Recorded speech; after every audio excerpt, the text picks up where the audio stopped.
And welcome back to Nancy's Neighborhood. And I have an exciting guest on today that's going to tell us about a project he's been working on. And I'm so excited I was able to make contact with him and get him to come on and tell you about it. But this is Tom Newman, and he's going to tell us about the village at Hawk Creek.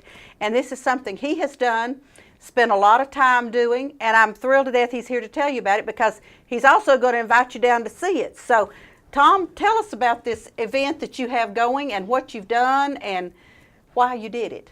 Nancy, this started about 40 years ago. Oh my gosh, okay. As a hobby, more or less. I just got interested in log cabins. I'm not sure why, but I moved the first one about 40 years ago. The plan is to find them and buy them and take them down, not mark all the logs, take them down very carefully, move them into my farm and put them up. And the key is to put them up as close as you possibly can to the way they were constructed originally, because we're trying to build something that will illustrate the kind of life that people had just to have a home back in the 1800s. Absolutely. Now let me stop you right here and ask you a question. Where are you finding these log cabins? Well, yeah, I actually found them all within, I have 7, and all within a 25-mile radius of Cleveland. They were a lot easier to find 40 years ago. Oh, I can imagine. Yeah. But they were still pretty scarce then, good ones. What you look for is good notching, good straight hewing of the logs, and big logs and small cracks. That's what makes a nice log cabin, when you have cracks maybe that big, but you have logs maybe this big. Holy smokes. So that's, and you can imagine the work it took to go out in the woods, and you only had a crosscut saw, no chainsaw, just a crosscut saw, and cut down the tree, and a hewing axe to hew them square, and what they call a foot adze to also shape them some. But anyway, like I said, there's 7. I have 7 cabins, and this is called the Village at Hawk Creek. It got its name. Hawk Creek got its name because there are at least 2 large hawks that stay around our property all the time there. We've seen them nesting, and we've seen baby hawks. Oh, wow. The babies don't seem to stay, at least we don't see them very often. But anyway, it became the Village at Hawk Creek. Now that fascinates me. I'm going to interrupt you one more time here. I may do it more because of the things that I'll think of and I'll say, oh, that's fascinating.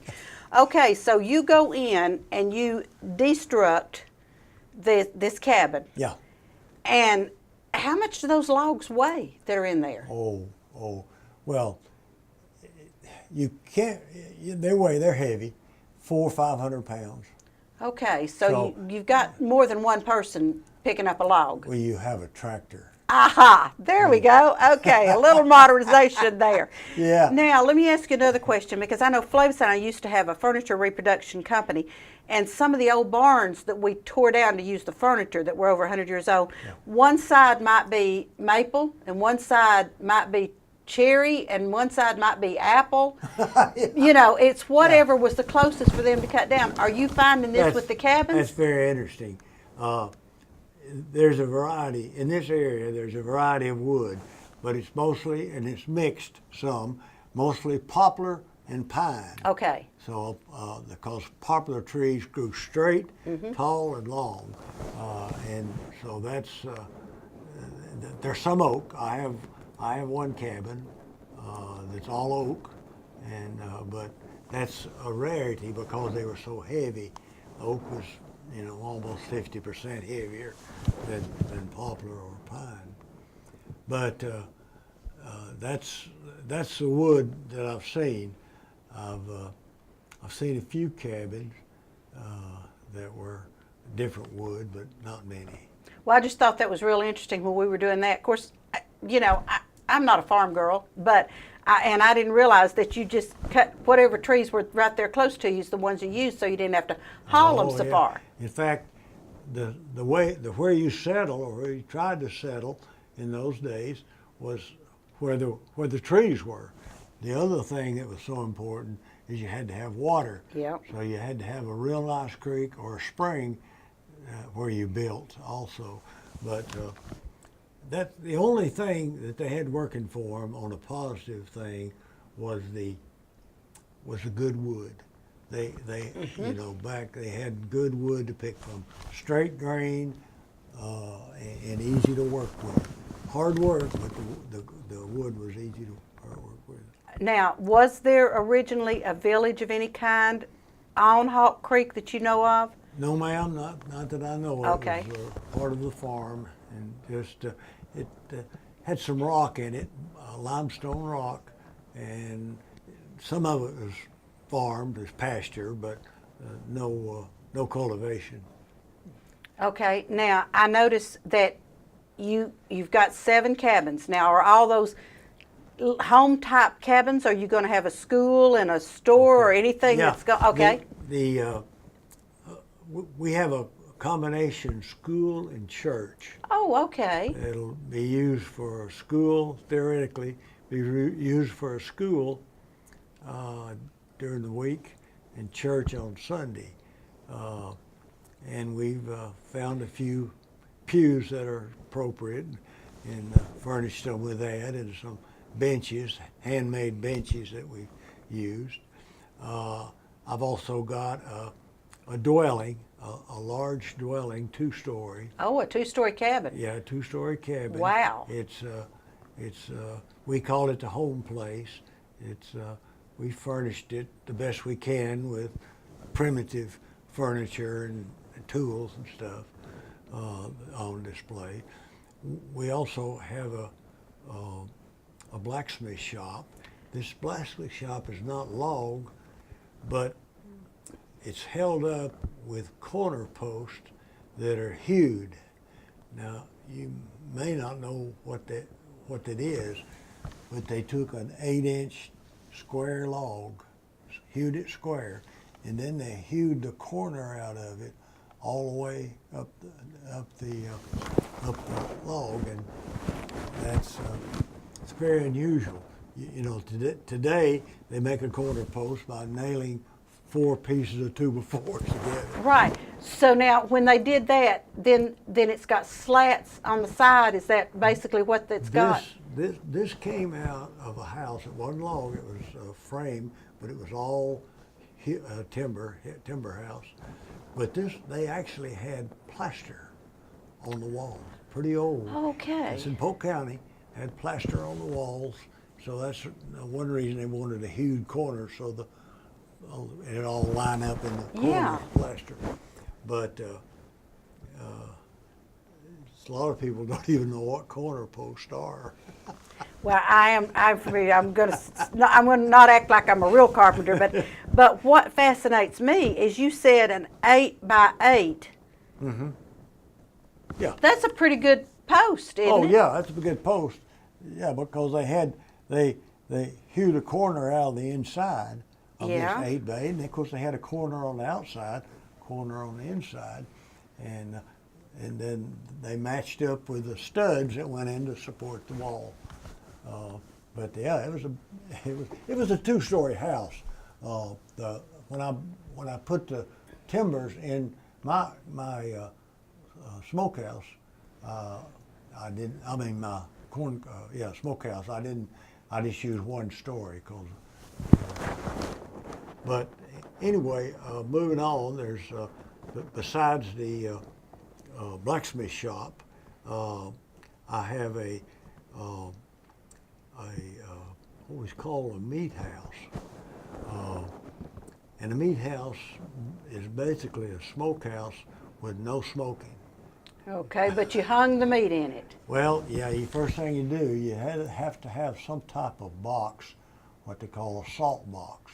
Yeah. And you take your pork and you roll it in this salt box over and over until it's well cured, and then you hang it. You either smoke it then or hang it. If you don't smoke it, you just hang it or stack it on shelves. They always have big, Oh, okay. they always have big shelves, maybe 12, 13 inches wide, that they can stack the pork on, the meat. Now, in not that's the meat house, but also I've got a authentic smokehouse that has a box, a salt box in it that was made from probably a 4-foot diameter log, and it's about 8 feet long. Oh, wow. So they had just to hollow that. They cut it in half and hollowed the log out. You're almost like making a canoe. Yeah, that's right. Almost like making a canoe. So there's a lot of work, no matter how you look at that. Oh, gosh, yes. I mean, these people were sturdy folks that lived back then. Yeah, they were. We couldn't do that nowadays. I mean, I'd like to think I could, but I know I couldn't. So now tell me, you're going to open this to the public on November the 5th. Is that right? Yes, November the 5th. Okay, so tell me a little bit about that. Okay, well, it's located Yeah. at 345 Johnson School Road. That's actually behind my house. That's my address, but this village is behind my house. And there's a gate where it's marked where to enter. They'll be parking there in the field when you come in. And it'll start about 10 o'clock we'll start at 10 o'clock in Okay. the morning, and we'll be through about 4. Now, is it a guided tour, like you'll have somebody telling them? There'll be somebody in every cabin. Oh, okay. To when you walk through, and when you get into the cabins or close to the cabins, there'll be somebody there to talk about that particular cabin and what's there at that cabin. We have some things there that go along with the cabin. Okay. For example, one of the cabins on the front porch has a lathe, and this lathe is powered by an oak limb. So. Okay. Now, I understand, but you're going to have to explain just a little bit about that. Powered by an oak limb. Right. Okay. Right. Yeah. Now, you almost have to see it to know what's happening. But on the porch, all the way across the front porch, up high, close to the ceiling, you have an oak log that's about maybe this big at one end, and maybe down to this big on the other end. Okay. And you tie a rope around it, bring the rope down, and this rope then is connected to a foot pedal. Okay. And then you wrap this rope around what you're going to work on. It's a lathe, it's going to turn, and then you've got a thing where you pin it in the centers and bring it in and knock it in and make it sturdy, and then you can take your foot and pedal, and that oak limb goes up and down, and you can actually. And people built furniture that way. Oh yes, yes. And that's Oh, yeah. just to me amazing. Right. Yeah, made furniture, and in doing so, they also knew, they didn't have much glue in those days. Right. And our furniture comes all apart. Yeah, yeah, it does. Yeah, It's unless you glued. dovetail it and do this and that. Yeah. It's dovetailed, and I mean it's glued, but it comes apart. But they used. I'm not real familiar, but I know that they used green wood and dried wood, and I believe Oh. the right thing was to make the post green, and the pegs going in or the rungs going in would be dry wood. So when the post of the chair cured, it tightened up against. I can see. Yeah. Yeah. Yep. And so they. That is so And fascinating. they had little fires out, and they heated the wood, and put it in water so they could bend it easy. And see, that one fascinates me too, how they did this Yeah. bending Yeah. of this wood, I Yeah. mean, to make their barrels and Yeah. stuff I like don't- that. Yeah, I don't have this yet, but maybe next year. Okay, that sounds good. So now November the 5th from Right. 10 until 4. 4. Right. And there'll be people standing at each of the buildings. To tell you about 'em. Right. Right. And is there an admission to this? No. Oh. Free. Yeah. You've just done this and Yeah, I've done this for, like I said, for 40 years, and I've got 7 cabins, and they're up now. I've got one that I bought; it's not up. And oh, by the way, 3 of the cabins that you'll see out there were from the E.L. Ross family, the Oh, ancestors of okay. E.L. Ross, which you probably know the school. Right. Yeah, and that was up on Cannis Creek Road, not too far from Charleston. Okay, that's kind of up in my territory where I live right now, but Okay. but that's fascinating. Okay, so I think this is wonderful. Great article, and I brought Tom a copy of it. There's a great article in the banner about this, and I think this is wonderful. Now let me tell y'all, Johnson School Road is out Highway 11 South. You go under the APD 40. And just start looking for the road sign. I was out in your Yeah. neighborhood yesterday because I was at Johnston Woods. Okay. So I passed Johnson School Road. So Yeah. you'll see it, folks. It's really well marked, and just turn in there and I guess follow the crowd. Right. Yeah, follow the crowd. I Follow. think that's, Tom, I think this is so exciting, and I am so thrilled that you found time to come on with me today, and because you probably ought to be out there putting up one more cabin, but you're not. So this is, I want everybody to go out there and see this because I think it's going to be just really, really neat. Well, we hope so. We hope people enjoy it. The whole idea is to try to show people, particularly children, Right.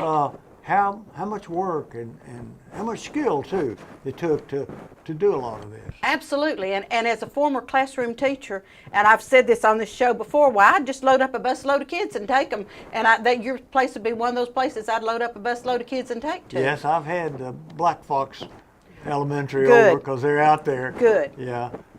And this is that time of year where sometimes in the elementary schools you're studying Native Americans and you're studying the Yeah, Pilgrims and right. everything, and you're studying early Americans, so this would be a great time to bring Certainly some would. over there. Would, very definitely. Tom, thank you so much for being on with me today. I really appreciate it. And I've got that on my calendar. I'm going to try to get out there and check you out. Now, I'll have my shop open part of the time that day, but then I'm going to try to get on out there and see what you've done. You come and we'll hold it open for you. That sounds great. Sounds great. Folks, thank you all. We'll be right back, and I appreciate Tom being on with me. So don't go away. Now watch these commercials and support our sponsors because they help pay the bills, and we'll be right back.